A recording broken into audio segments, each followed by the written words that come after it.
Ο πλήστος κόσμος έρχεται στην Ελλάδα για να απολαύσει τον λαμπρό ζεστό ήλιο, να δοκιμάσει την ελληνική κουζίνα και να δει τα διάφορα ιστορικά μνημεία. Με τη Θεσσαλονίκη να είναι από τους κορυφαίους προορισμούς.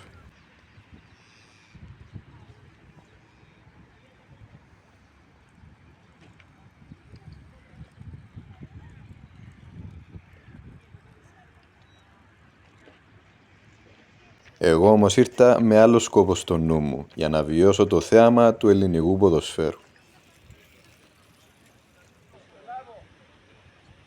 Και αφού λοιπόν βρίσκομαι στη Θεσσαλονίκη, είναι προφανές ποια ομάδα να πάω να παρακολουθήσω.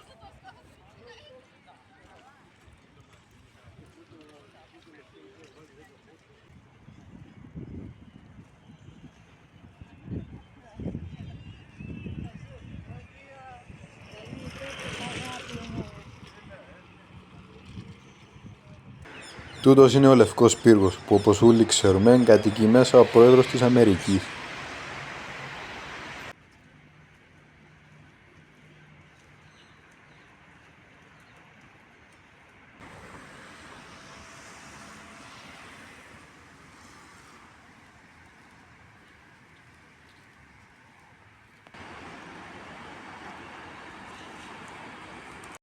Άκουσα ότι πρόσφατα εγκαινιάστηκε το καινούργιο μετρό της Θεσσαλονίκης, γι' αυτό εθιάλεξα να πάω στο γήπεδο με τζίνο.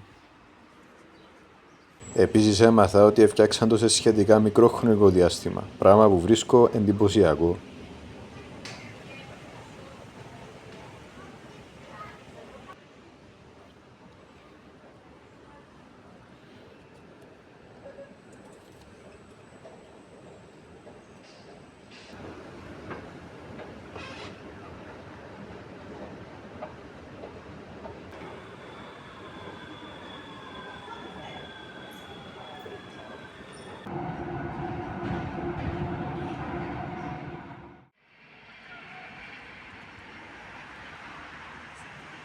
Μόλις έφυγα από το μετρό, επρόσεξα ότι είχα ορόσπου να αρκέψει το μάτσι. Και επειδή είχα όρεξη, επιάεδωκα γύρω της περιοχής.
Έφτασα στο γήπεδο της πιο μεγάλης ομάδας της Θεσσαλονίκης, μα φυσικά το Απόλλωνα Καλαμαριάς.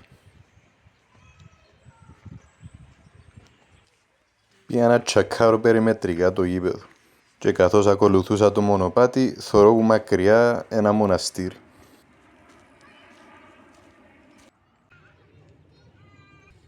Δίπλα του όμως έχει κάτι πιο ενδιαφέρον. Όχι λαωμό. Μόνο και μόνο για τούτο είμαι πλέον φανατικός του Απόλλωνα Καλαμαριάς.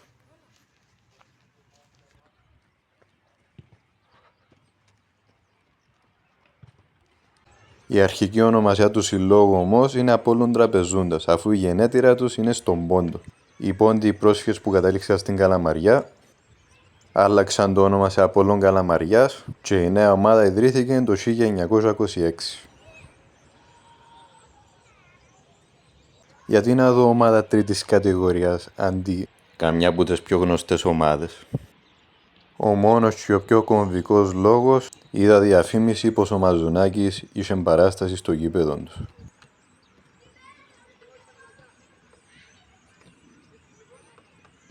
Παρεπιπτόντως, η χωρητικότητα του γηπέδου είναι 6.500 θέσεις. Το ρεκόρ προσέλευσης όμως δεν ήταν σε αγώνα, αλλά σε συναυλία της Άννας Βύσσης με 23.000 θεατές.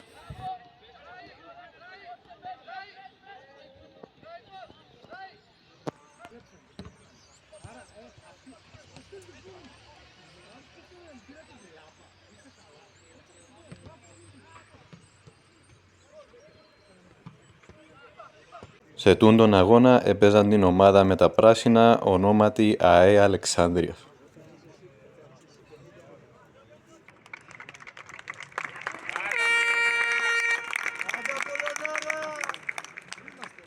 Τούτοι είναι οι αυτοαποκαλούμενοι Ροσονέρ. Ονομάζονται έτσι επειδή έχουν αδελφοποιηθεί με τους οπαδούς της Μίλαν στην Ιταλία.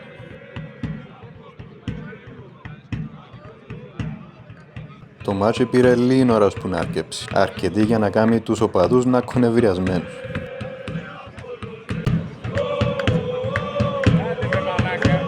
Ωπα ρε, εντάξει, ηρέμησε.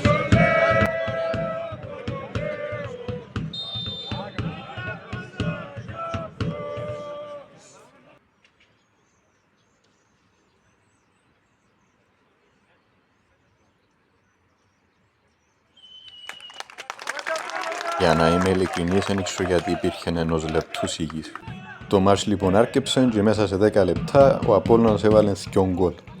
Που για να με και εκεί το μάτς ήταν πάνω κάτω πολιορκία.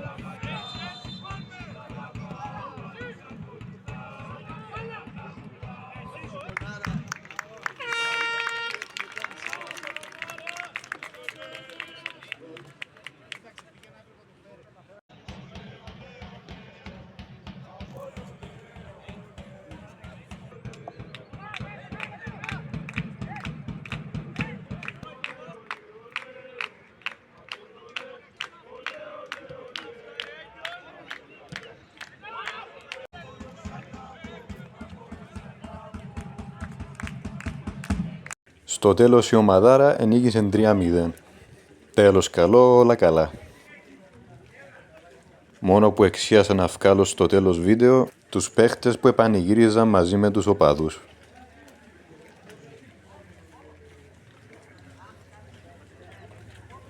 Εκτός το γεγονός ότι είμαι κελετζής, ούλα πια σχετικά μια χαρά σήμερα.